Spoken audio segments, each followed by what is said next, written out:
We're looking for Rose. Works as a waitress down at the diner. Rose, sure. Nice girl. Who wants to know? I'm Alan Wake. The writer, huh?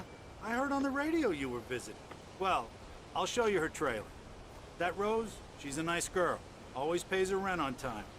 As I was saying, Al, I found all sorts of weird stuff from the local newspaper's archives. This place is crazy. Disappearances, mysterious deaths, urban legends come true, and get this, most of this stuff takes place around Cauldron Lake. Well, you ain't wrong, mister. The Indians thought the lake was a doorway to the underworld. I'm the God-fearing type myself. I don't hold with that sort of thing. Yeah, okay. Anyway, there was an island there owned by a guy called Thomas Zane. Now, some of the articles I found about him make him out to be a famous writer, but I ran a bunch of searches, couldn't find a single thing he wrote. Zane was heavily into diving, so much so that the place came to be called Diver's Isle. But the volcano under the lake erupted in 1970, and Zane went down with the island.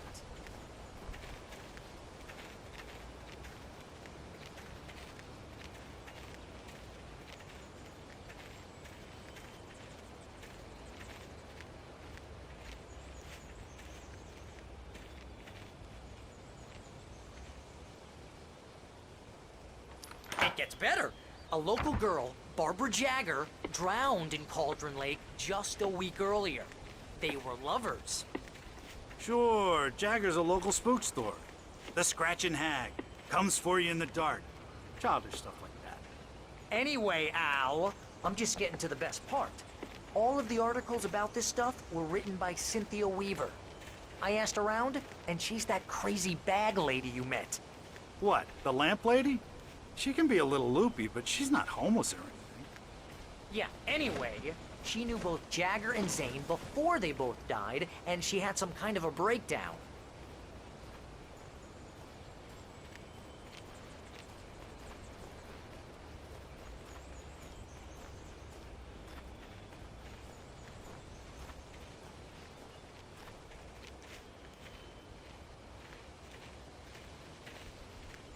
Well, mister, this here's Rose's trailer.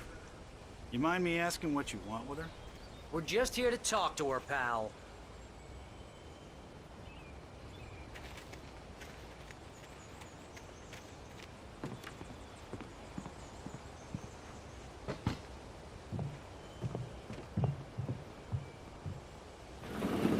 Welcome to...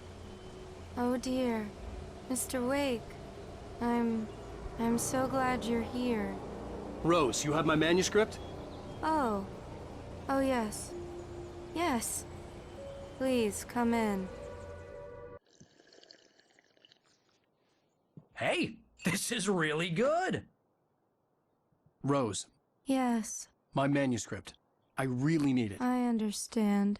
I know what you need. A muse to inspire you. Oh, for Barry. She doesn't have anything. Yeah, hey, Al? Al, what's... Oh... Barry!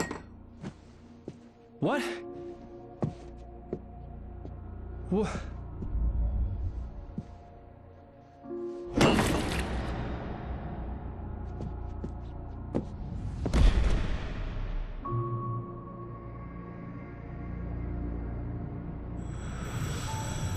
It's coming for you, hiding in my barber's skin. I'm too weak to stop it. You must turn the lights on. I promised I'd come visit you and your lovely wife. You must finish what you started. I insist. You must turn the lights on.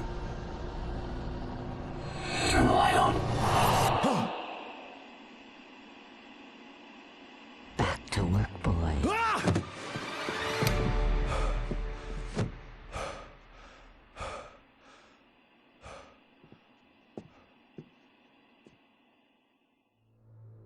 I felt nauseous, hungover. Only anger kept me going. I can't tell reality from dream anymore, but it seems I have an imaginary editor to help me. She's an old woman in a funeral dress. I call her Barbara Jagger. She's very strict. I'm writing faster and faster. My manuscript is being heavily revised. Rose took a day from me. I had less than 12 hours left to meet the kidnapper. All I could do was get Barry into the car, work something out once I got on the road. She promises me. Barry was out of it. He was way too heavy to carry. You're right. I deserve Writer one. under similar circumstances, Thomas Zane. So handsome. My gun and flashlight were gone. I'd have to find a way to get Barry into the car as quickly as possible. There was no time to waste. Mr. Randolph liked Rose. That little smile she had. How she was still sweet when life had tried so hard to make her bitter. It wasn't any of his business what she did in her trailer. But those strangers, the writer and his smart-ass sidekick, looked like trouble. And they'd been in there for hours, way past her normal bedtime. He reached for the phone and called the sheriff's station.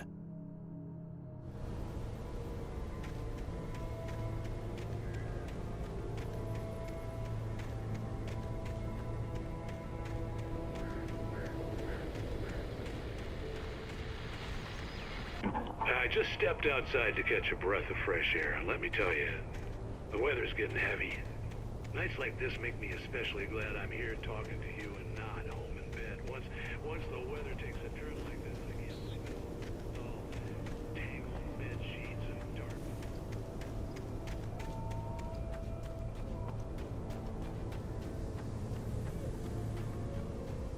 Oh, you're gonna get it now. God knows what you've done to that poor girl. This is Agent Nightingale, FBI! Get him up, Hemingway! You're under arrest! You move a muscle, I'll unload right in your goddamn face! Stay right where you are, Spillane!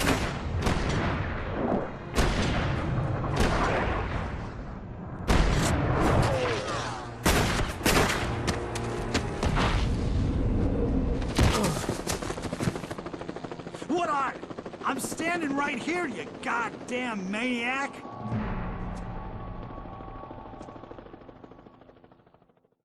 I hated to leave Barry behind, but there was no way I'd miss my appointment with the kidnapper. Give it up, Mr. Wake! Come on!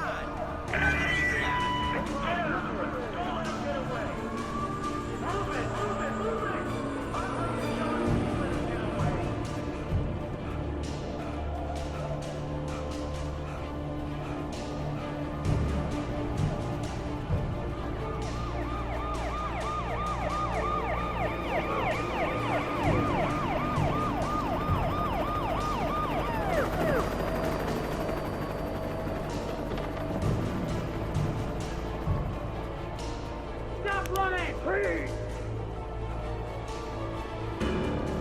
Okay, men, keep your eyes peeled. He's gonna try to make it through here.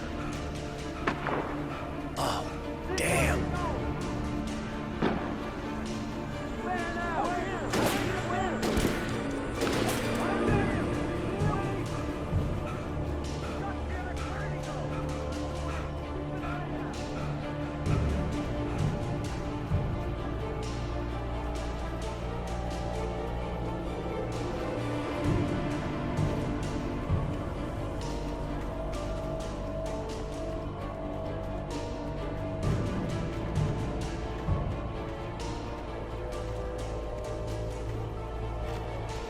Come on, guys. We need to head him off. For decades, the darkness that wore Barbara Jagger's skin slept fitfully in the dark place that was its home and prison. It was hungry and in pain. It dreamed of its nights of glory when the poet's writing had called it from the depths and given it a brief, terrible taste of power and freedom. The rock stars had stirred it from the deep sleep the poet had sunk it back to in the end. When it sensed the writer on the ferry, it opened its eyes.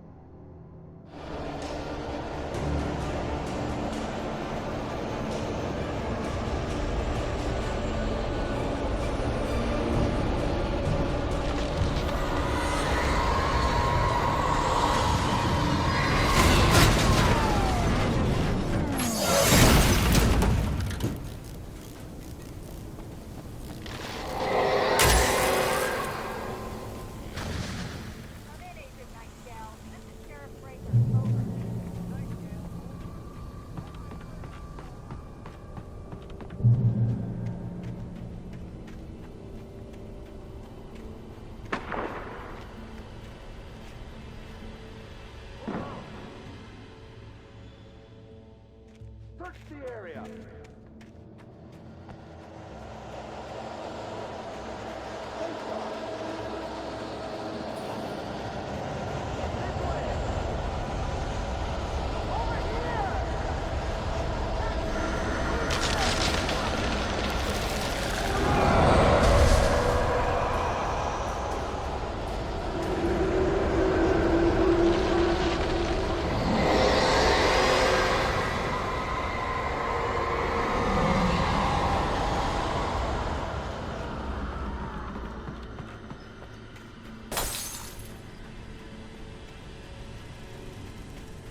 This horror was everywhere I went, circling me.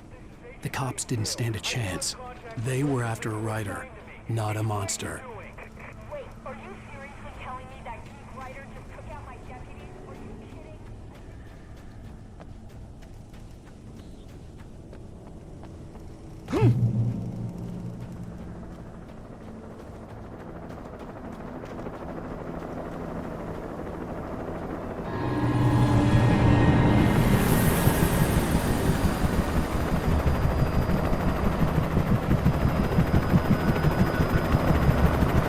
You on the ground.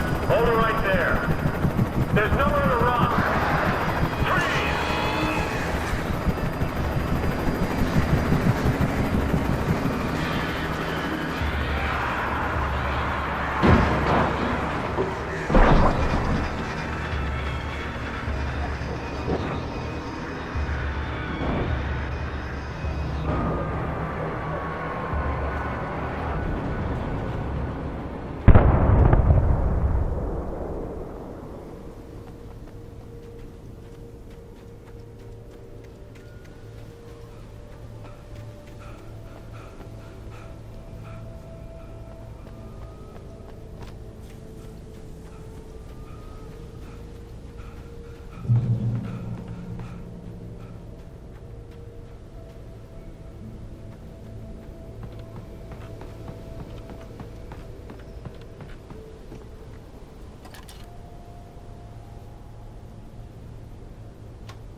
This is James. Mulligan, Thornton, come in. Over.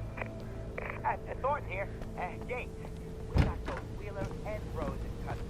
They didn't put up a fight or anything. Why, they were... Hey, what are you... Come on! Sit down and give me that. James, Mulligan here.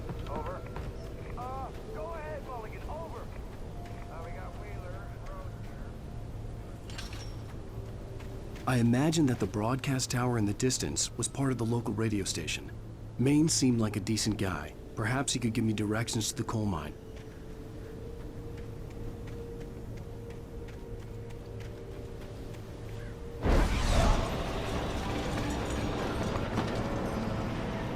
Unnatural shadows clung to the gate. The darkness that was after me was trying to stop me. I wouldn't get through without a light.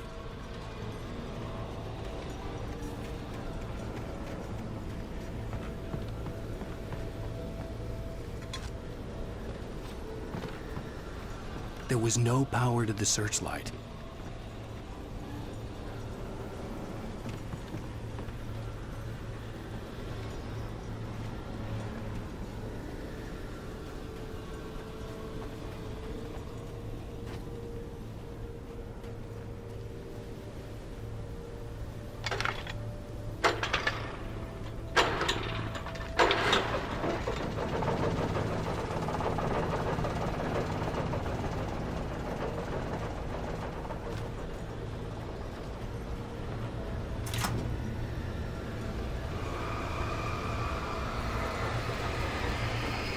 The old generator conked out. I'd have to see if I could fix it and try again.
took me a moment to recognize the flashbang grenades. They were an ideal weapon for my situation. Team 1, come in. Over. Team 1, this is Sheriff Breaker. Report. Over. Team 2, come in. I need a report. Over. Come on,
And here's another call. You're on KBFFM with Pat Maine. It's Milt Peabody, Pat. What's on your mind, Milt? Well, I live near the trailer